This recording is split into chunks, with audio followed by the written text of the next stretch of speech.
Iran যুক্তরাষ্ট্র এবং ইসরায়েলের যে যুদ্ধ শুরু হয়েছে, সপ্তম দিনে এসে একটি নতুন খবর জানা যাচ্ছে এবং সেটি ওয়াশিংটন পোস্টে এসেছে। সেটিতে হচ্ছে যে আ এই ইরানের যে আক্রমণ যুক্তরাষ্ট্র, ইসরায়েল এবং অন্যান্য যে পারস্য যে দেশগুলো রয়েছে মধ্যপ্রাচ্যের দেশগুলোতে, সেই আক্রমণ দিনকে দিন আরও নিখুঁত হচ্ছে। সেই নিখুঁত কেন হচ্ছে সেটি নিয়ে ওয়াশিংটন পোস্টের সেই রিপোর্ট এবং সেখানে রাশিয়ার সংশ্লিষ্টতা তারা কিভাবে পেয়েছে, কতদূর এগিয়েছে রাশিয়া, কিভাবে এই যুদ্ধের সাথে রাশিয়া জড়িয়ে পড়ছে, সেই বিষয়গুলো আমরা জানাবো আপনাদেরকে। আ এই শিকো টেলিভিশনের পারস্য যুদ্ধ নিয়ে আমাদের যে বিশেষ আয়োজন, আমি বোরহানুল হক সম্রাট আপনাদেরকে স্বাগত জানাচ্ছি। যুদ্ধের যে মূল জায়গাটিতে চমকিত হবার মতো যে খবর, সেটিতে যাবার আগে আমি এই সপ্তম দিনে হতাহতের যে পরিসংখ্যান, সেটি আপনাদেরকে একটু জানিয়ে দিতে চাই।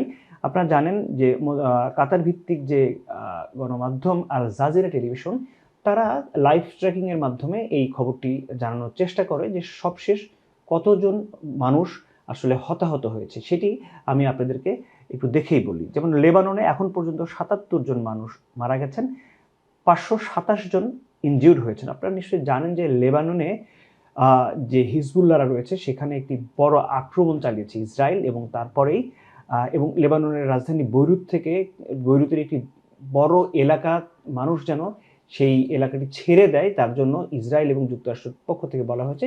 কারণ তারা ধারণা করছে যে তাদের হিসেব অনুযায়ী যে হিজবুল্লাহর একটি বড় অংশ সেখান থেকে অপারেশন পরিচালনা করছে। তো এটি ছিল লেবাননের অংশ। ইরাকে মারা গেছে ২ জন, ৭ জন গুরুতর আহত হয়েছে।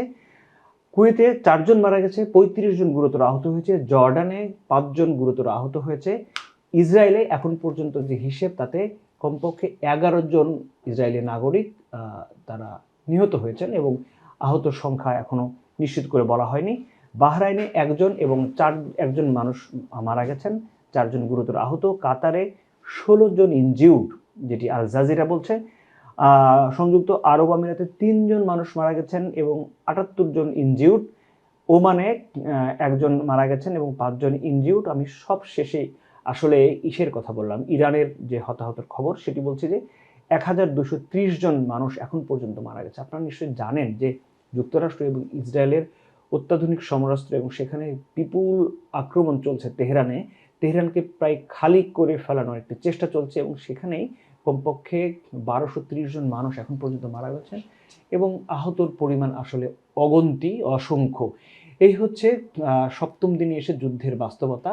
আর এদিকে যুক্তরাষ্ট্রের যে সৈন্য, এখন পর্যন্ত ৬ জন তারা নিহত হয়েছেন এমন খবর এটি নিশ্চিতভাবে বলা যাচ্ছে। যদিও ইরানের যে বিপ্লবী গার্ড তারা বলছে এই সংখ্যা আসলে আরও অনেক, যেটি যুক্তরাষ্ট্র কোনোভাবেই স্বীকার করতে চাইছে না। যাই হোক, সেটি অন্য প্রসঙ্গ। আমি যে প্রথম ভাগে যেটি বলছিলাম যে ইরান যুদ্ধে কিভাবে রাশিয়া জড়িয়ে পড়ছে, সেটি আপনাদেরকে বলতে চাইছিলাম যে ওয়াশিংটন পোস্ট মার্কিন যুক্তরাষ্ট্রের ৩ জন গুরুত্বপূর্ণ কর্মকর্তার সাক্ষ্য নিয়েছেন এবং তাদের সাক্ষাৎকারের ভিত্তিতে তারা দেখতে পাচ্ছেন যে ড্রোন এবং ক্ষেপণাস্ত্রের যে আঘাত ইরান এখন ইসরায়েল এবং যুক্তরাষ্ট্রের যে সামরিক ঘাঁটিগুলোতে করছেন, সেটি আগের থেকে অনেক বেশি নিখুঁত হয়ে উঠছে। এত নিখুঁত হবার বিষয়টি তাদেরকে প্রথম সন্দেহ তৈরি করে এবং তারা এটি গবেষণা করার পরে তারা দেখতে পাচ্ছেন যে এখানে রাশিয়ার এক ধরনের সহযোগিতা রয়েছে। কি সহযোগিতা? যাতে এই আক্রমণটি আরও প্রযুক্তিগত যে আক্রমণ, সেটি যেন আরও নিখুঁত হয়ে ওঠে এবং এখানে এই চরম বাস্তবতা তুলে ধরা হয়েছে এবং মার্কিন যুক্তরাষ্ট্রের কর্মকর্তা বলছেন যে ইউক্রেনের সাথে রাশিয়ার যে যুদ্ধ শুরু হয়, তখন যুক্তরাষ্ট্র যে ধরনের কারিগরি সহায়তা তাদেরকে করার চেষ্টা করেছিল, এখন রাশিয়ার সেই দিন এসেছে এটি ফেরত দেবার এবং এ কারণেই ইরান যখন যুক্তরাষ্ট্র এবং ইসরায়েলের সাথে যুদ্ধে জড়িয়ে পড়েছে, ইসরায়েল এবং যুদ্ধের যে স্থাপনাগুলো কোথায় রয়েছে, সেটি যুদ্ধ জাহাজ, সেটি সমুদ্রে হোক, সেটি স্থলে হোক বা যেখানেই হোক না কেন।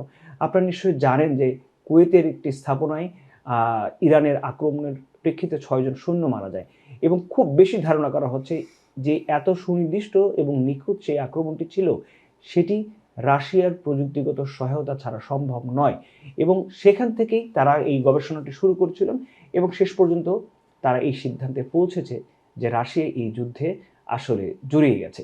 তো যেটি বলছিলাম ইউক্রেনের যুদ্ধের কথা, ইউক্রেনের সাথে যখন রাশিয়ার যুদ্ধ হয় তখন একটি আলাদা সমীকরণ তৈরি হয়েছিল। কি সেই সমীকরণ? সেই সমীকরণের মধ্যে রাশিয়ার পেছনে ছিল উত্তর কোরিয়া, চীন এবং ইরান। রাশিয়ার যে ইরানের সহায়তায় তারা যে ক্ষেপণাস্ত্র এবং আরও যে আক্রমণগুলো করছিল ইউক্রেনে, সেটি কিন্তু এক ধরনের প্রমাণিত। কিন্তু এবারের যুদ্ধে এই ষষ্ঠ দিনের আগ পর্যন্ত যে এখানে রাশিয়ার ইনভলভমেন্ট, এখানে ইরানের ইনভলভমেন্ট কতটুকু, এখানে চীনের ইনভলভমেন্ট কতটুকু, সেটি নিয়ে কিন্তু নানান তরফে খোঁজখবর করা চলছিল। কিন্তু শেষ পর্যন্ত এটি পাওয়া গেছে যে রাশিয়া ইরানকে সহায়তা করছে। ফলে আমরা কালকের যে এপিসোডে যেটি বলেছিলাম যে কমপক্ষে 15টি দেশ প্রত্যক্ষ এবং পরোক্ষভাবে, যে দেশগুলোর কথা আমরা বলেছিলাম ইউরোপের দেশগুলো কিভাবে ইরান যুদ্ধে জড়িয়ে পড়ছে এবং খুবই খুবই বাস্তবগতভাবেই তারা আসলে যুক্তরাষ্ট্র এবং ইসরায়েলের পক্ষেই তাদের অবস্থান নিয়েছে, যদিও তারা সরাসরি যুদ্ধ করছে না। কিন্তু যেটি সন্দেহের মধ্যে ছিল যে রাশিয়া এবং চীন কি কোনোভাবে ইরানকে সহায়তা করছে, সেটি এখন প্রমাণ হয়ে গেছে যে হ্যাঁ, রাশিয়া সহায়তা করছে এবং নতুন যে সমীকরণ শুরু হয়েছে, ইরানের পেছনে দাঁড়িয়েছে উত্তর কোরিয়া, রাশিয়া এবং চীন। ফলে ইরান যে বলছে যে তারা দীর্ঘমেয়াদী যুদ্ধের জন্য প্রস্তুতি নিচ্ছে, কিসের ভিত্তিতে তারা বলেছিল সেটি আরও একটু স্পষ্ট হচ্ছে। তাদের নিজেদের যে সক্ষমতা সেটি যেমন স্পষ্ট ছিল, এখন আরও বেশি স্পষ্ট হয়ে উঠছে চীন এবং রাশিয়া কিভাবে ইরানকে ধীরে ধীরে সহযোগিতা করছে, সেটি যখন প্রমাণ হয়ে পড়ছে। এবং এটি খোদ ওয়াশিংটন পোস্টের নিউজ। এবং আরেকটি খবর এর আগেও আপনাদেরকে জানিয়েছিলাম, ওয়াশিংটন পোস্ট নিউজটি আবার করেছে যে মজুদ নিখুঁত প্রতিরক্ষা ব্যবস্থা এবং আক্রমণের যে মজুদ ইন্টারসেপ্টর যেটি বলা হচ্ছে, ক্ষেপণাস্ত্রকে ধ্বংস করার যে ক্ষেপণাস্ত্র যেটি যুক্তরাষ্ট্র ব্যবহার করছিল ইরানের বিরুদ্ধে, সেটির মজুদ কিন্তু শেষের দিকে। এবং সে কারণেই যুক্তরাষ্ট্র যতই বলুক যে ইরান যুদ্ধে তারা একটি গ্রহণযোগ্য পর্যায়ে পৌঁছে গেছে, সেটি আসলে কতখানি ঠিক মাঠের হিসেব কিন্তু সেটি বলছে না, বরং মাঠের হিসেব বলছে ইরানের সাথে যুক্ত হচ্ছে রাশিয়া, ইরানের সাথে পরোক্ষভাবে যুক্ত হচ্ছে চীন এবং ইরানের সাথে পরোক্ষভাবে যুক্ত হতে শুরু করছে উত্তর কোরিয়া। ফলে এটি খুব অনুমেয় যে এই যুদ্ধ শেষ পর্যন্ত কার সাথে কার সংঘর্ষে রূপ নেবে, সেটির জন্য আসলে আমাদের আরও কিছুদিন অপেক্ষা করতে হবে। ভালো থাকবেন সবাই।